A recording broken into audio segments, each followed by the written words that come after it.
It is the autumn of 1346. You are inside the walls of a city called Kaffa, a Genoese trading port on the Black Sea. Outside those walls, a Mongol army has been camped since spring. They cannot get in. You cannot get out. And then, one morning, something changes in the Mongol camp. Men are dying, not from arrows, not from swords, from something nobody can see. Their necks swell, their armpits swell. The swellings turn black and burst. Men who were healthy in the morning are dead by evening. Hundreds, then thousands. The Mongol commander watches his army collapse around him. He knows the siege is over, but before he retreats, he gives one final order. Load the dead onto the catapults. Fire them over the walls. For days, dead bodies rain into the city. You watch them fall. And the thing those bodies carry, invisible, without name, without face, lands inside Kaffa with them. What happens next will kill 25 million people. It will empty entire cities. It will crack the most powerful institution in the world. Will change what people paint, what they believe, who they blame, and what they dare to question. This is the Black Death. Before we go any further, you need to understand what Europe already was. Because when the plague arrived, it did not arrive in a strong world. The Great Famine, 1315 to 1322. 7 years of failed harvests. 7 consecutive years. People ate their livestock, then leather, then bark. In some places, things that should not be spoken of. The famine ended, but the people it left behind had nothing in reserve. Their bodies were running on empty before a single catapult fired. Then came the wars, the cold winters, the hard years, one after another. So when the plague walked in, it walked into a world already exhausted, already afraid, and it walked straight through every door. What was actually inside those bodies? A bacterium, Yersinia pestis. It lives in rodents. It travels on the fleas that live on those rodents. And when it gets into a human body, it kills with a speed and efficiency that no one in the 14th century had any framework to understand. 3 forms, all 3 killing at the same time. The first, the flea bites you. You probably do not even feel it. That is the thing about how this starts. You do not feel it. The bacteria travel to the nearest lymph node. Your body fights back. The node swells, grows, tender, then painful, then so agonizing you cannot lift your arm. The skin turns purple, then black. These are the buboes, the swellings that give this disease its name. 80% of those infected die within 8 days. The second form, the bacteria reach the lungs. Now it does not need fleas at all. It travels through the air, through a cough, through a breath, through the person who handed you bread this morning. Death rate, 90 to 95%, usually within 2 days. The third, the bacteria enter the blood directly. No swellings form, no warning. You feel strange in the morning. By nightfall, you are gone. 3 forms, simultaneously, in every street, every market, every house, and no one, not a single person alive in 1347, knows what is causing it. Here's how it spreads. The Genoese merchants inside Kaffa load their ships and flee west, 12 ships, through the Bosphorus, into the Mediterranean, stopping at every port to trade. And at every port, they leave something behind. In the rats and their cargo holds. In the fleas on those rats. October 1347. The ships arrive at Messina, Sicily. The port officials row out to meet them. They come back without boarding. The sailors are dead or dying. Black swellings on their necks, on their armpits. The smell alone turns the officials back. The ships are ordered out of the harbor, but some sailors came ashore the night before. Too late. Within weeks, Sicily is burning. By spring 1348, Genoa, Venice, Florence, Pisa. By summer, France, Spain, England, 1349. Germany, Scandinavia, the Baltic states, 1351. Russia. 5 years, an entire continent. 1 in every 3 people dead. Let's go to Florence, spring of 1348. You live here. You have always lived here. You know every stone in every street, every face at every market. The butcher on your street has been there since before you were born. Every morning before the bells you can hear him. The scrape of the cleaver, the thud of the block. It is part of what morning means in this city. Any morning in March, you wake up. You listen. Nothing. You think he started late. The next morning, nothing. You walk past his shop. Shutters closed. No smoke. No sound. No smell of sawdust and meat. You ask the woman across the lane if she has seen him. She looks at you. You both already know. By summer, Florence is losing 500 people a day. 500 people. Every single day. The gravediggers cannot keep up. The priests cannot keep up. The city runs out of coffins. It runs out of space in the churchyards. They dig trenches, wide, deep, and fill them layer by layer. Giovanni Boccaccio was in Florence during those months. He wrote that brothers abandoned brothers. Fathers abandoned sons. Mothers abandoned daughters. Not because they stopped loving them, because they had watched what happened to the ones who stayed, who held the hand of a dying spouse, who sat with a sick child, who leaned close to say goodbye. They got sick, too, and so people stopped touching each other. In the warmest, most human city in Europe, people stopped touching each other. By autumn, Florence has lost 50,000 of its 90,000 citizens. Half in 6 months. Paris, 50,000 dead. London, 100,000 dead. Venice, 70% of the population gone. In Avignon, where the Pope lived, so many bodies that the Pope consecrated the Rhone River so that corpses could be thrown directly into the water. He had run out of consecrated ground. And in some villages, every single person. There are villages in England that simply do not exist anymore. Not ruins, not empty buildings, just fields. Because everyone died and no one came back. Now let's talk about you. Not the butcher, not your neighbor. You. One morning you wake up with a headache, a fever. You splash water on your face and tell yourself it is nothing. By afternoon there is a swelling under your arm. Small, tender when you press it. You tell yourself it is an insect bite. But you know. You call for your mother. She opens the door. She looks at the swelling. Her face does something you have never seen it do before. She doesn't come in. She sets water by the door. She brings a cloth. She stands in the doorway and talks to you softly, the way she talked to you when you were small and frightened of the dark. She tells you it will be all right, but she does not come close. At night you hear her through the wall, her voice and your father's, low and urgent.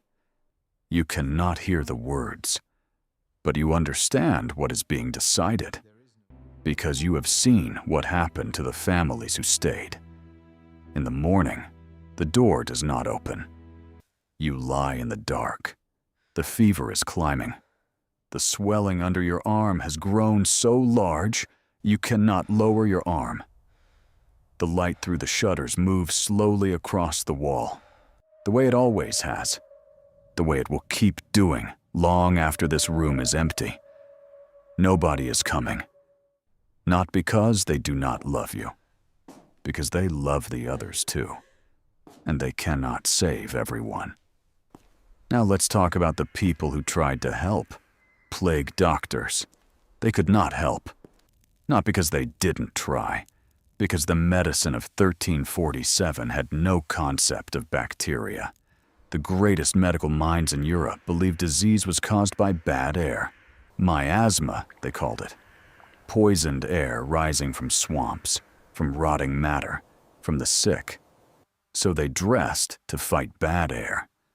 Long waxed leather coat, sealed at every seam, gloves, wide-brimmed hat, and the mask, the long curved beak, like a bird of prey, filled with dried rose petals, mint, cloves, camphor.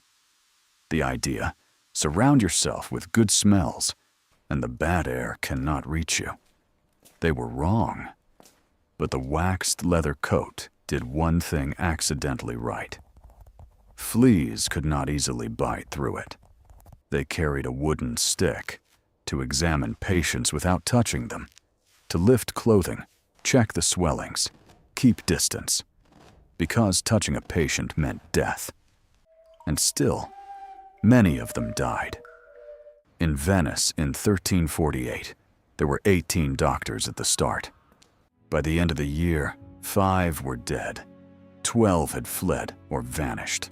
1 remained. 1 doctor. For an entire city. He worked alone, every day, into the dark. People needed an explanation, not because they were foolish, because when everyone you know is dying and you cannot understand why, the mind reaches, it has to reach, for something that makes sense. Some blamed the stars. The University of Paris, the most respected institution in Europe, submitted a planetary alignment as the official medical explanation to the King of France. The greatest scientists of the age, blaming planets. Some said God, divine punishment. The only answer, prayer, suffering, repentance. And some said the Jews. The accusation spread like a second disease. Jews were poisoning the wells. Jews had brought this on everyone. One night in Strasbourg, a crowd gathered outside the Jewish quarter. They had been building toward this for weeks. The whispers, the accusations, the lists of names. The Jewish community was brought to the cemetery. 2,000 people. They did not leave that cemetery. In Mainz, 12,000. In city after city across Europe. Massacred, burned, driven into rivers. Pope Clement VI said the accusation was false. He condemned the persecutions. He pointed out that Jews were dying of the plague at exactly the same rates as everyone else. It did not stop. This is what mass terror does. It does not search for truth. It searches for a target, something to blame, something to punish, something that gives the illusion of control when everything is out of control. The Jews of Europe paid for the fear of their neighbors with their lives. Here is something that does not get said enough. Some people survived, not many, but some. Historians estimate roughly 10 to 20% of those who contracted bubonic plague recovered. We do not know exactly why. Genetics, perhaps, or the luck of how much bacteria a particular flea happened to transfer. These survivors carried something invisible and invaluable, partial immunity. Their bodies had learned, and they passed something of that learning to their children, which is part of why the later waves, 1361, 1369, 1374, 1390, were smaller. The population had become, slowly, harder to kill. By 1353, the worst was over. Europe counted what remained, between 25 and 50 million dead. In the hardest hit regions, more than half the population gone. In Siena, they had been building a magnificent cathedral expansion since 1339. One of the most ambitious projects in Europe. They stopped in 1348.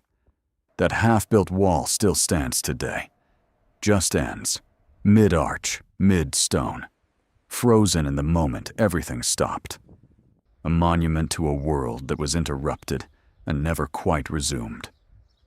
But something happened that no one expected. When half the workers are dead, the workers who remain have something they have never had before.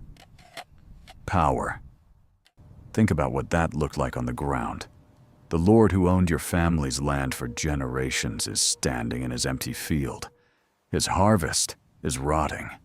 His workers are gone, dead or fled, or simply refusing to come back at the old price. He needs someone to bring in the grain before winter. He needs you, and you know it.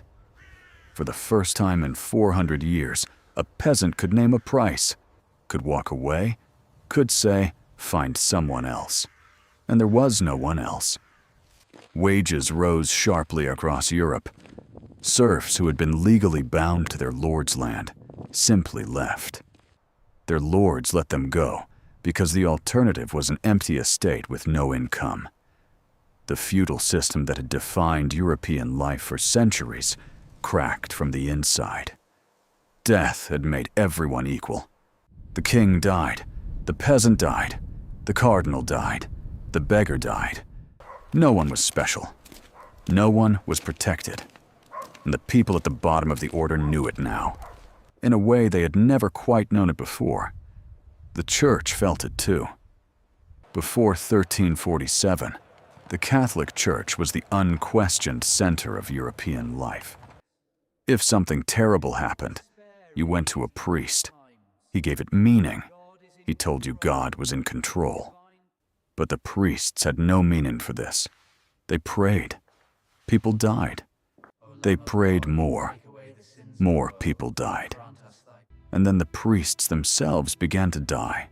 Cardinals, bishops, the monks who ran the hospitals, who sat with the dying, who administered last rites, they got the plague too.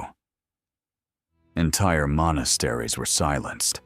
Some regions ran completely out of clergy. Women were given permission to hear confessions, something that had never been permitted in all of Christian history, because there was simply no one else. When an institution that claims to speak for God cannot protect even its own people from death, questions begin. Quietly at first. But those questions, within a century, became the Protestant Reformation.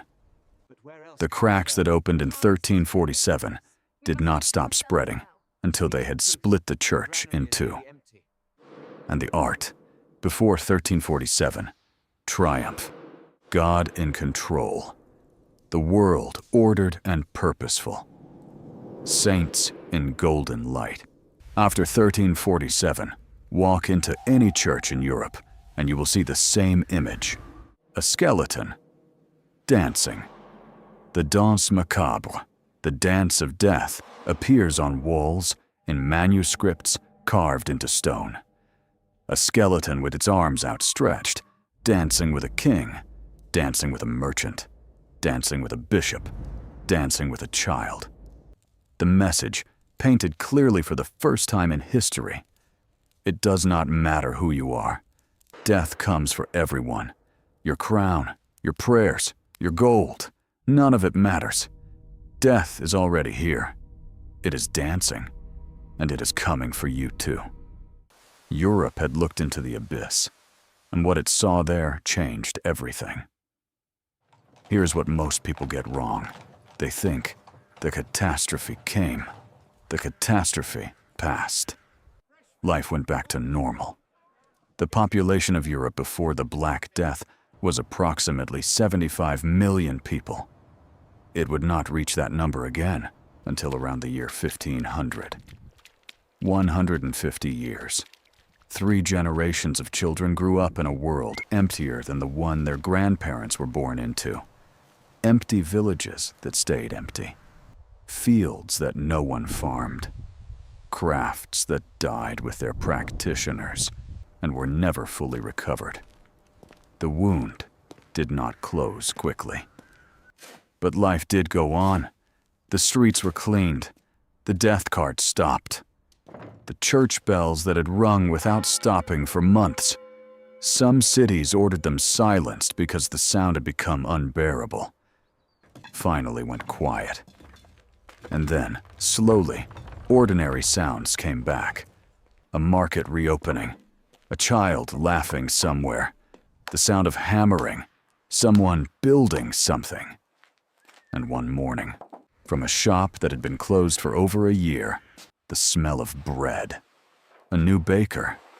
In the same building. The same street. Life came back not because the grief was gone. Not because anyone had forgotten what they had done. What they had chosen. What they had left behind a closed door in the dark. But because that is what people do. They continue. The world that came out of the Black Death was not the same world that went in. The powerful were less certain of their power. The church had lost something it would never fully recover. The people at the bottom of the social order knew, for the first time in centuries, that the order could break. And something had been burned into every generation that followed. The knowledge that everything you know can end, without warning, without reason, without any regard for your faith or your rank or your prayers. The Black Death did not end the Middle Ages alone, but it cracked open something that could never be sealed again. And the world that grew from those cracks, the questioning, the doubt, the art that stared at death and asked what life was for, that world is the one we inherited. Before you go, think about what started all of this. Not a battle, not a decision made by a king, a flea on a rat, in the hold of a merchant ship, somewhere in the Black Sea. That flea, carrying bacteria no one could see or name or understand, began a chain of events that killed 25 million people. That shattered a social order 4 centuries old. That cracked the most powerful institution in the medieval world. That changed what people painted, what they believed, who they blamed, and what they dared to imagine. History does not always turn on the grand and the visible. Sometimes it turns on something so small you would never notice it. On a ship, in the dark. If this journey added something to you, don't forget to like the video and subscribe to the channel, because there are other stories waiting for you in every corner of the past. See you in the next one.